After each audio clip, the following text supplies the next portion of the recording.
Igsuon nindot kayo ang atong mga kinabuhi kung nahiusa kanunay diha sa Ginoo. Kung nasintro kanunay diha sa Ginoo ang atong mga kinabuhi.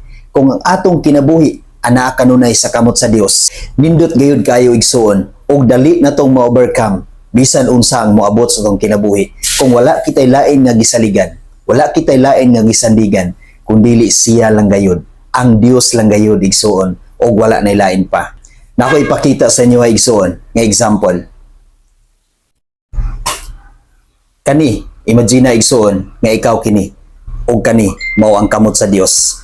Imagine igsuon nga naa ka nasintro sa kamot sa Dios. Kung ikaw matumba, naargyapon ka sa kamot sa Ginoo. Bisan asa ka matumba igsuon, naargyapon ka sa kamot sa Ginoo. Kung ikaw nasintro diha sa iyang kamot. Kung ikaw naa kanunay diha sa Ginoo, nasintro ang imong kinabuhi diha sa Ginoo.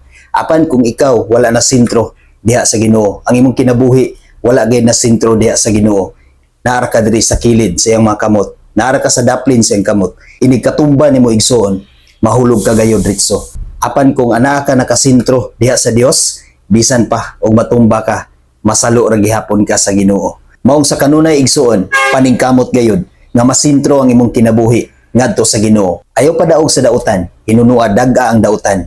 Pinaagi sa imong pagsalig ug pagtuo ngadto sa Ginoo. Tungod kay bisan unsa nga moabot sa imong kinabuhi. Bisan unsa nga mga pagsulay nga moabot sa imong kinabuhi.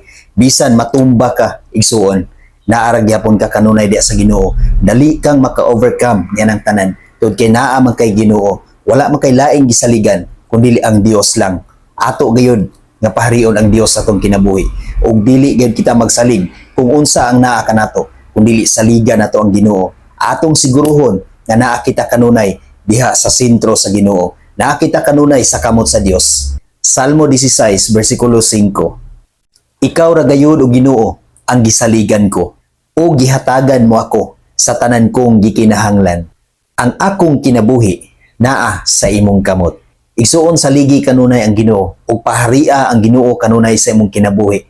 Aron ang imong kinabuhi anaa kanunay sa kamot sa Dios. God bless sa tanan.